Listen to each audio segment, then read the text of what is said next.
Don't sweat the small stuff, it's all small stuff. Part 4. Chapter 8.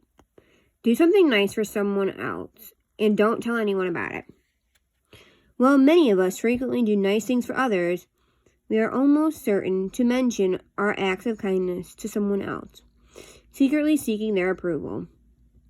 When we share our own niceness or generosity with someone else, it makes us feel like we are thoughtful people. It reminds us how nice we are and how deserving we are of kindness. While all acts of kindness are inherently wonderful, there is something even more magical about doing something thoughtful but mentioning it to no one ever. You always feel good when you give to others, rather than diluting the positive feelings by telling others about your own kindness. By keeping it to yourself, you get to retain all the positive feelings. It's really true that one shall give for the sake of giving, not to receive something in return. This is precisely what you are doing. You don't mention your kindness to others. Your rewards are the warm feelings that come from the act of giving. The next time you do something really nice for someone else, keep it to yourself and revel in the abundant joy of giving. Chapter 9.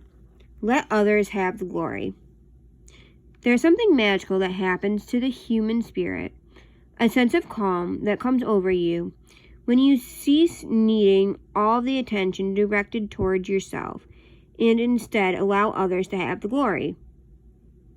Our need for excessive attention is that ego-centered part of us that says, "Look at me, I'm special. My story is more interesting than yours." It's that voice inside of us that may not come right out and say it, but that wants to believe that my accomplishments are slightly more important than yours.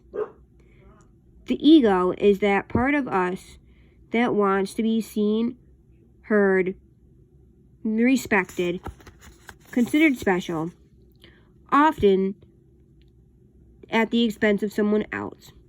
That's a part of us that interrupts someone else's story or impatiently wants his turn to speak so he can bring the conversation and attention back to himself. To varying degrees, most of us engage in this habit, much to our own determinant. When you immediately dive in and bring the conversation back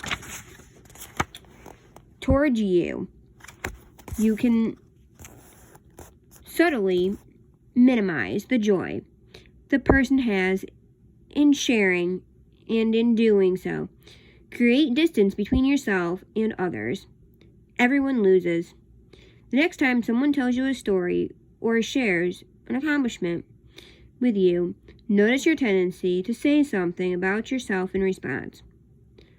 Although it's a difficult habit to break, it's not only enjoyable, but actually peaceful to have the quiet confidence to be able to surrender your need for attention and instead share in the joy of someone else's glory, rather than jumping right in and saying, "Once I did the same thing," or "Guess what I did today."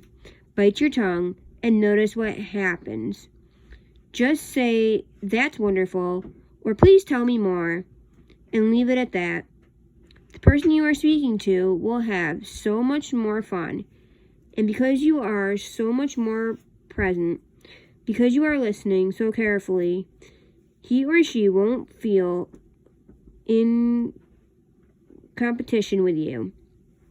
The result will be that the person will feel more relaxed around you, making him or her more confident as well as more interesting.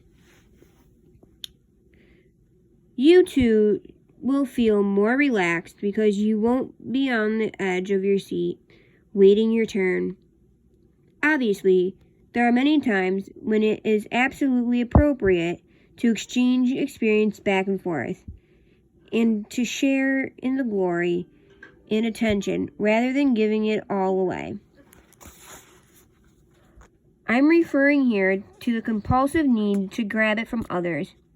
Ironically, when you surrender your need to hog the glory, the attention you used to need from other people is replaced by a quiet inner confidence that is derived from letting others have it.